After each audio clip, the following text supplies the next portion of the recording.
In this video, we're going to talk about toxicology and how we can assess the toxicity of different chemicals and how we can manage those risks. So this is the job of toxicologists, and they study these effects in several major ways.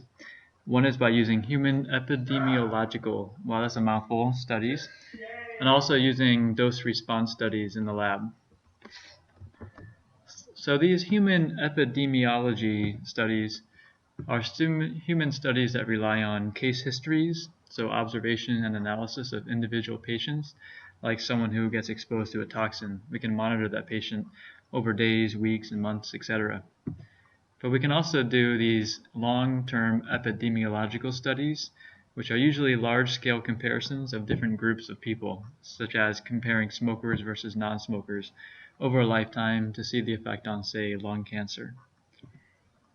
One classic example of an epidemiological study would be Mad Hatters, who used mercury to make felts for hats in the early 1900s. And what we found with many of these is that they would go kind of crazy because mercury is a neurotoxin. And so that's how they took on their name. And one advantage of these kinds of studies is that they're realistic, they're about humans, and all real life factors are included. And the disadvantage of them is that it's statistical correlation only. It does not prove causation.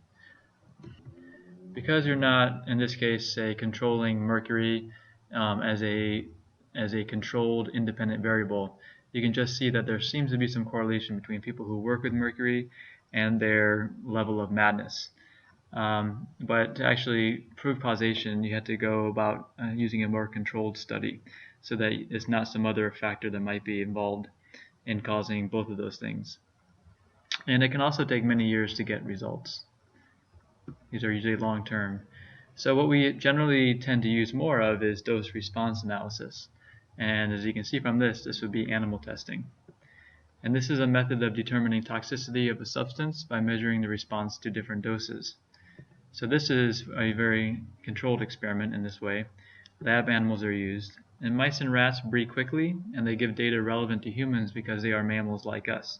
But some people might argue, how similar are they to us, even though we're both mammals? And these responses to the doses are plotted on a dose-response curve. So here's an example of such curve. We have the dose on the horizontal axis, going from a low dose to a high dose on the right, and the vertical axis is showing percentage of test population killed by the dose. So as we're applying a low dose to the mice population, we might see that we are getting basically no fatalities, 0% of test population killed by dose, until we get to some higher concentration, at which point we begin to see some percentage of the mice that we're giving this chemical to dying off. So that right there is called your threshold dose. And below that, there's no effect. Above that, you begin to see a response. This graph is showing a linear dose-response curve because it's a straight line. And as you increase the dose, you're starting to get a higher percentage of the test population being killed by that dose. One benchmark number here is called the LD50. That stands for lethal dose 50%. And so it's that concentration at which 50% of the test animals will die. So there's a summary. And I'd ask you to draw that in your notes on your assignment. And let's take a look at an example. We'll do a three-part example. Here's the first part. The LD50 for caffeine is 127 milligrams per kilogram for mice. So where do we get that number from? We actually took mice and we gave them controlled dosages of caffeine. So to one group of mice, you might give them 20 milligrams. To another group, you might give them 40 milligrams, and so on and so on. And it turns out that at this dose, half of the mice that you give it to will die. So using this value for an 80 kilogram human, how much would they have to ingest to have a 50% chance of dying? So I'm asking this question because I want you to see that this is milligrams of the chemical per kilogram of body. So assuming that this value of 127 is going to be the same for humans, then we can do a little calculation. And it certainly will not be the same for humans. We hope that it's close. So we can say here 127, actually let's do this another way. Actually, that's okay. We're starting with 127 milligrams per kilogram. We can write that per 1 kilogram. And then if we just multiply times the mass of the human, 80 kilograms, we're doing a little dimensional analysis here, if you remember that from physics and maybe chemistry. So now we can multiply 127 times 80, and this is going to equal 10,160 milligrams, which we can then convert to grams, which would be giving us a smaller number. So if I go from milligrams to grams, 1 gram is 1,000 milligrams. So I'm going to take this number and I'm going to move it 1, 2, 3 decimal places. I'm using the ladder method. You remember King Henry doesn't usually drink chocolate milk? So all I'm doing here is going from milligrams to the base unit of grams. Okay, so this would be 10.16 grams. So to give you an idea of how much caffeine that is, one sugar packet is about 4 grams of sugar. So this would be like 2.5 packets of just pure caffeine. Would likely kill half of the people who take it. Alright, so example part 2. The LD50 for nicotine, which is the main drug in tobacco, is about 55 milligrams per kilogram for mice. Does this make it more or less toxic than caffeine? So we should recognize here that it's a smaller amount of the chemical required to kill 50% of the test population. Therefore, it must be a more toxic chemical. And I can see I put a typo there. That should say more toxic, more toxic, more toxic. Example part 3. What is 127 milligrams per kilogram in parts per million? Parts per million is a more common way of expressing these dosages, but let's see how they relate. So if we write milligram per kilogram, if we want to compare, what we really want to do here is compare milligrams to milligrams or kilograms to kilograms. So here's what we're going to do. We're going to try to convert this into milligrams per milligram. When we use this unit of parts per million, that means like how many molecules of the chemical for every molecule of your body, or maybe every molecule of water in your body. So how do we go from kilogram to milligram? And this is all, of course, this is assuming 1 milligram for every 1 kilogram.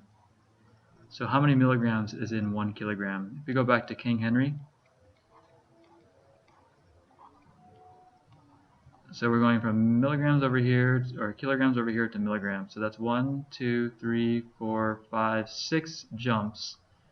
So if I have the number 1 right here, and I want to do 6 jumps, 1, 2, 3, 4, 5, 6, put my decimal point there, throw in my placeholder zeros. What number do I have now? 0, 0, 0, comma, 0, 0, 0, comma. Ah, that's a million. So milligrams per kilogram is the same as saying 1 milligram over a million milligrams. And therefore we're saying 1 part per million. So anytime you see milligram per kilogram, you can recognize that a kilogram is a million times bigger than a milligram. And so that's it. What is 55 milligrams per kilogram in parts per billion? Actually, we're going to skip that question. You don't need to know how to do that. Okay, let's go to some more discussion here. In most curves, the response increases with the dose, but this is not always the case. I'll give you an example with that. With endocrine disruption, it may actually decrease as the body's defense system begins to recognize the chemical as foreign and thus combat it. The liver can begin to break it down. So these endocrine disruptors, they can act on such small, minute concentrations that they can kind of go underneath the radar of the body's defense system. So as the concentration increases, the body might actually begin to see it, and then it can begin to destroy it. In that case, you will not see the response increasing, you'll actually see it decreasing with the dose. So a little discussion here about acute versus chronic, some vocab. Not all people are equal, and the sensitivity to the toxicant can vary with sex, age, weight, etc. We're getting to the acute and chronic part. So let's just jump down here to the definition. Acute means high exposure in a short period of time. For example, you go to the dentist, you get an x-ray. Now that's not dangerous, and you shouldn't think of that as being dangerous, but if you were to do that every day or once a week or even once a month, then there would be concern.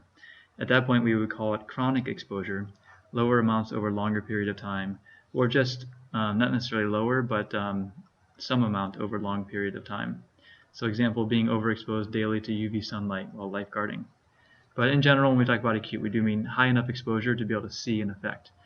It'd be like, another example might be you use some cleaning product in your home to clean the bathroom, for example, and you're getting a really strong dose that day, and by the end of the day you have a headache. You can consider that acute exposure. And so babies and also older people or those in poor health are more sensitive as they're exposed to these. And we'll talk a little bit more about babies as we continue our study of toxicology. So synergism, this is similar to drug interactions if you've ever read the label on some medication.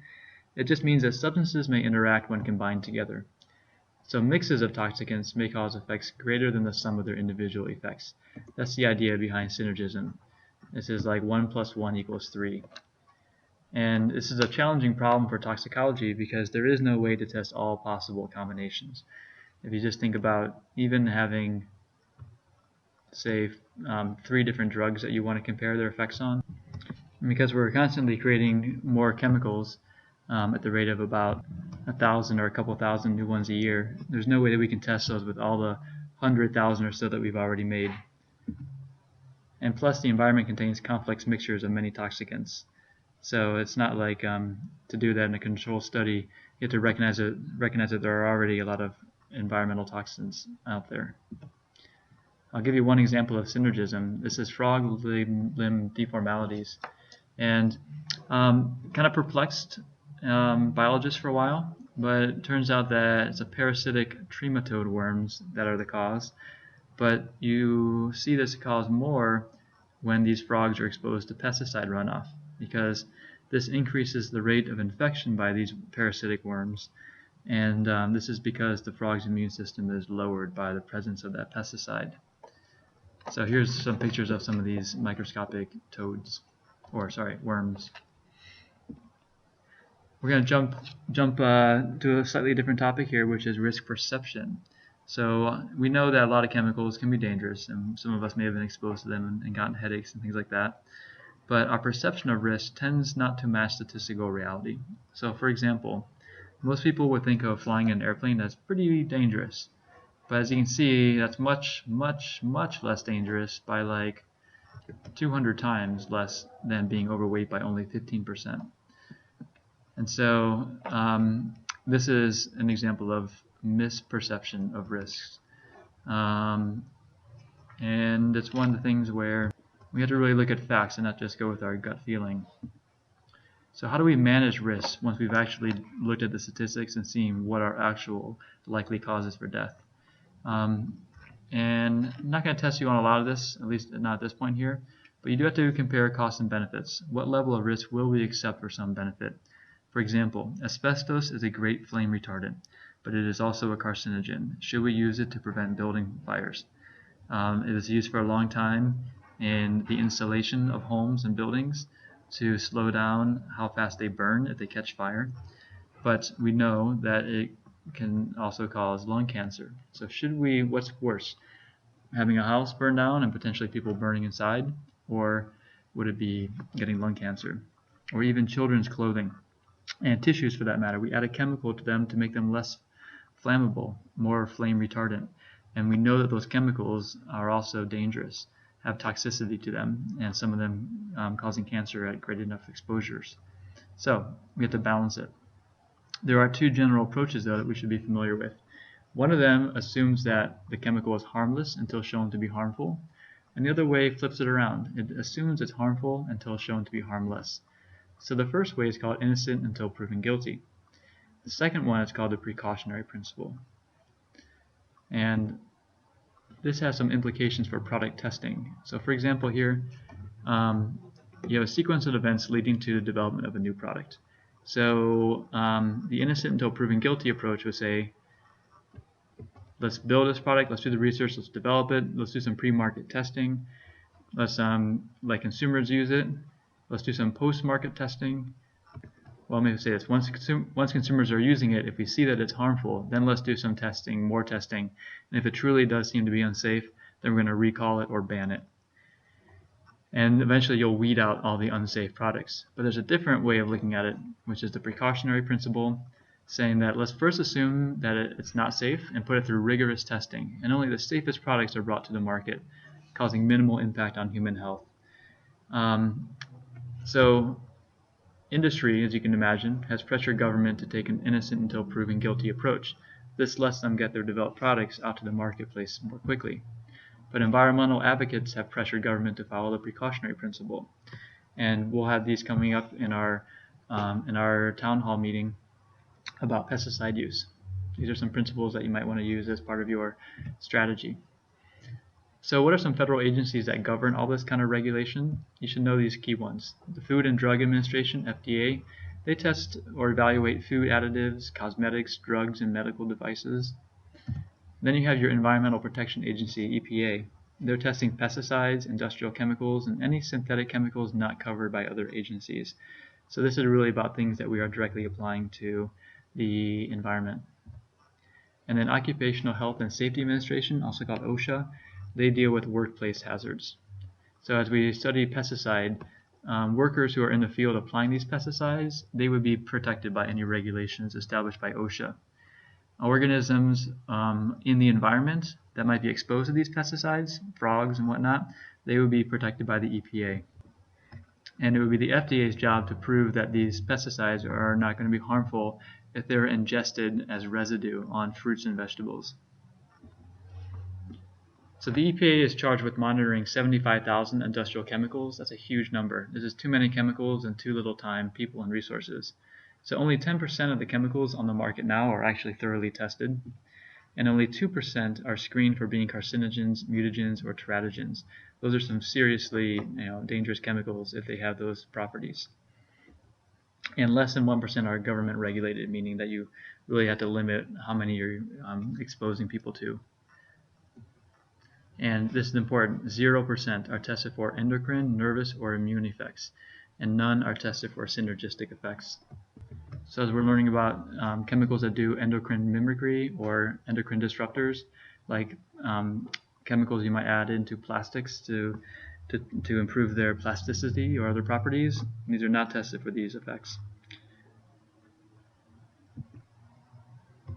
So what are we really testing for primarily? A big part of it is just to see if it's killing animals by doing tests in the lab, like we learned earlier with our lethal dose. So that's a little introduction to toxicity. Thank you for tuning in.